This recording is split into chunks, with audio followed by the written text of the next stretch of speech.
today's video is gonna have my dad. I feel, and I'm sure my other siblings out there would agree, LaDonna, Chester, Keisha, other ones I don't know about, they would agree that his absenteeism was largely in part due to his selfishness, in addition to his drug addiction and the lifestyle that he was living. After my dad was diagnosed with HIV, I decided that I wanted to build a relationship with him. You know, his diagnosis for me was a turning point in making me feel like, okay, even though I'm the child and I'm not necessarily responsible for having a relationship with him or developing a relationship with him, I'm gonna take the onus and I'm going to make it happen. And the reason why I'm creating this page, you know, and why I want all of you guys to subscribe is because I feel like my life is very relatable, but not really talked about. There's plenty of people whose mothers and fathers are crack addicts. There are people who have family members that have been affected by HIV, women who grew up without a father figure trying to learn how to navigate this world without a male influence. And you hardly ever see anybody talk about that real stuff. Like, this channel is so that I can connect to those who feel me, or maybe you haven't been in the same situation as me, but you still find it interesting. And if you like it, please comment below if you want me to discuss a specific topic. My goal is just to reach out to you and bring you into my world and to develop true relationships and friendships with my viewers, because I'm an open book, and I'm just hoping that my story and me telling my truth can connect to someone else out there who may not feel like other people can relate.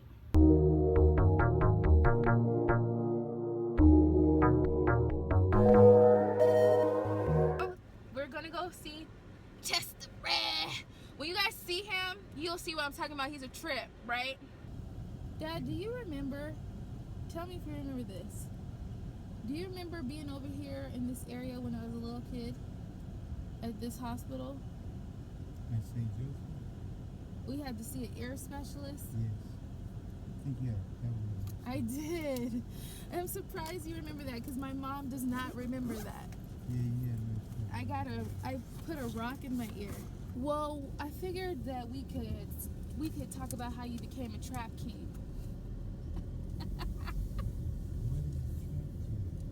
You don't know what a trap king is? You ain't heard that song by Fetty Wap? By who? By who? By Fetty Wap. No. Hell is Fetty Wap. I'm gonna play it for you right now. Once you hear this, I think you'll know who I'm talking about.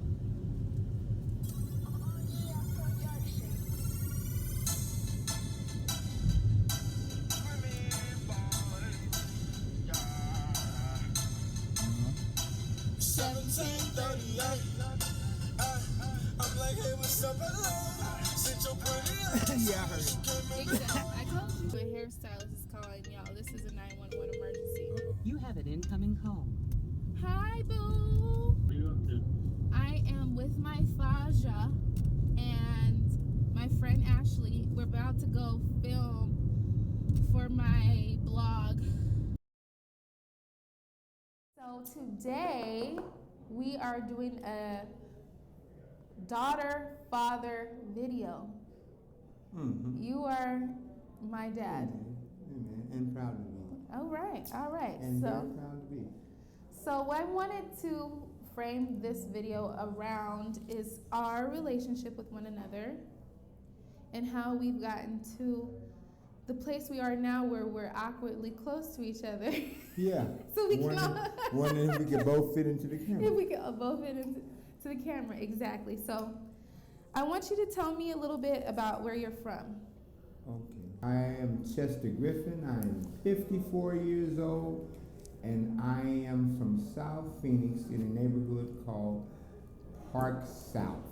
Okay. So, just to kind of give people a little bit backstory, our relationship how would you describe our relationship?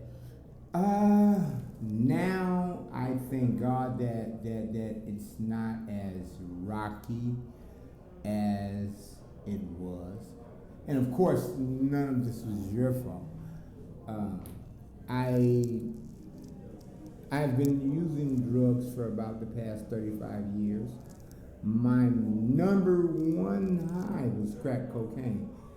And you're not going to always be able to tell the truth to your children on crack. There's a lot of broken promises, a lot of failures to communicate, and a lot of absentee dad. I've been to prison 5 times in the state of Arizona. God has blessed us to get on a higher level, and I think a lot of it is because of your understanding and being open-minded to people with different addictions and different, qualms in life. So, how many kids you say you have? 11. You do not have 11. Look, there's Takesha, me, Chester Jr., LaDonna. There's Paul and Kendall. Kendall and Paul. And then we go Lule to the Denisha, to the Day, to the Devin, to the Moon. And I think I counted 11. Okay, then. Hey. Hi, y'all. Tune in, subscribe. How did you meet my mom? Because I would say that you and my mom are more than opposite of one another. Well, they say that opposites attract, but I was coming home one evening from Hermosa Park, and I had just come out of a relationship to where I was kind of crumbled, and she was a breath of fresh air in my life. So then she got pregnant with me, right? Well, me and your mother were the best of drinking buddies, right? And true tea right there. We didn't even have a sexual relationship until about knowing each other for about a year and a half. And one day we don't need to know the whole entire Hey. detail. Anyway, fast forward 9 months later. 9 months later, here covers this. Now, where were you at when I was born? Were you at the hospital? Unfortunately, my dear, I was headed to the penitentiary for my second stay. So what'd you do? Ooh. What did you do that you can say if the feds were watching? I'd rather not say. Y'all please forgive my language, but at one time in my life, I would trade a wholesome, smart, intelligent black woman with a yearning for a career and a God-fearingness, right?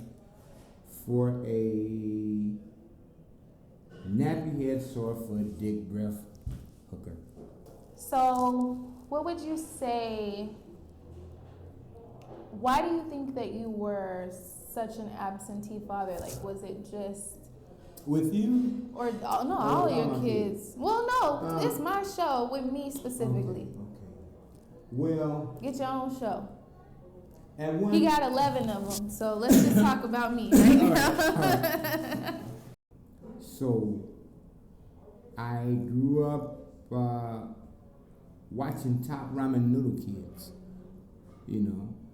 I grew up in an era where we were young, and there were children. If he was 4 years old and he had 2 siblings under him, he would be raising those children because his mother would be in a room with a guy using crack cocaine, and that 4-year-old, that 5-year-old would have to be the mama and the daddy. They knew how to make top ramen noodles, and that's why I call them the Top Ramen Noodle Kids. They're killers now, bottom line. Any kid that has been exposed to that type of lifestyle over 13, 14 years. Walked in the bathroom and seen their mom in shame with some guy standing over. You know, once they got to be grown enough to take care of themselves, this is where I feel like I dropped the ball as a young man in America, a young black man in America. My mother told me, she said, baby, I know what you're doing. She said, you're using cocaine. She said, but I'm going to tell you, there have been men stronger than you, wiser than you, and smarter than you that have not been able to overcome that woman because it's a female plant. I didn't even know Mama knew that. Yeah, well, you know. But, wow, it's been a suffering. It's been a joy. I have found that there's a lot of loyal people out there in the world, too, that got caught up in the addiction. I just thank God that I'm still on this side of the grass right now and able to atone for a lot of the bad choices that I made in the past. So I feel like, for me personally, our relationship shifted, or I decided to, like, I remember when I was pregnant with my son, I had a dream about you being in the hospital. I think I told you this, right? Let's go. So I had a dream that you were in the hospital, Mm-hmm. and it was like a very vivid dream. So then I remember that day that I went down to you and Gwen's house, and I knocked on the door because I wanted to see you. Oh, yeah, and you got in the truck with me? Mm-hmm. And we got into an argument. You have something right here. Okay. I remember that because right here on your lip. at the time that you came by, I had the truck. Did it go? Did it go? Hey, I'm sorry. No, I'm trying to make sure you look good on They camera. promised me to sound. Ask him where my T-shirt is. No, anyway. I never promised him the shirt. Anyway. He said he needed a white tee. Anyway, you got in the truck with me. You still got, can I have the napkin? Yes, please. Because I'm like, Okay. just stay still. This is my makeup artist. There you go. Okay, you're good. Okay. You got in the truck with me, and someone came to the side of the truck and wanted to spend $40, and you know at the time I was a, what do you call that name? A trap king. A trap king. I sold $40 worth of crack cocaine, and you witnessed it. But at the time, you were 17, 18 years old. No, I was 18 and I was like 7 months pregnant. Yes. With my son. Yes. So I was hormonal and a little emotional because I had, I just felt entitled that he was supposed to stop what he was doing because I graced him with my presence. And it was such a wonderful thing. But I wouldn't forget that dang on $40. He was not allowed to go with that. And you know, those are the type of choices the tough choices that you have to make as a moral individual, you know, in life. I remember walking down Beach Street next to Reverend Black's on a Sunday morning. And I would walk down Beach Street just to see the people going to church. And I would walk down the middle of the streets, hitting my crack pipe, saying, well, if they really gave a fuck about me, excuse my language, they're either gonna stop and loan me $5 and ask me if I'm hungry, or invite me to church. But if they do neither one of them, the hell with them. I've always expected people to have a better understanding on what I was doing than as opposed to me on what they were doing. And I've learned, you know. Actually, right now, at the midway point, 50-some years old, I'm learning more now than I have ever learned in life. And it's just amazing because I thought that I knew stuff and didn't know nothing. I thought that I owned ideas in my head that were genuine, that were nothing. to realize how much you don't know at 50, wow, that's a shock. I look up at God, my God, you mean I'm 50 years old and I don't know shit. Let me sit down for a while. But I'm receiving now more than ever. Yeah. So I don't know if you want to talk about this to the YouTube world, but that was the first time that I ever found out about your diagnosis with having HIV. And I know that was something that was, would you say it was hard for you to like? The scariest part about being diagnosed with HIV is wondering if it is a life or death critical situation. In the 90s, if I would have contracted it, in the early 80s, if I would have contracted it, it would have been a death sentence. But now they have medication that has me undetectable. If they test my blood right now and your blood right now, we will both be undetectable because I have a rigid daily drug that I take. It's called a tripler, and it keeps me well, keeps me healthy. If anything, the biggest lesson that I learned in our relationship is that God can repair any relationship. Oh, Lord have mercy. Like for me, the whole purpose of this video was for my subscribers She's good. to be able to either hear a story or hear your truth. I mean, what's going on with you is happening across America, right? But when is the last time you've really seen someone talk about that? If you guys want to, comment below. Tell me what you think of this video. If you have any comments for my dad, he doesn't get on YouTube, but I will definitely relay the message. I'm sure he'll respond. Do not, I repeat, do not forget to subscribe. It gets a lot easier. It gets a lot easier as time goes by when you're telling the truth about your life. Yeah. You know, but when you can get to a point where you're not ashamed, because there's someone that might help, you know, and I'm hoping that. Talk to them. I'm hoping that there's something that was to be said that might help someone else.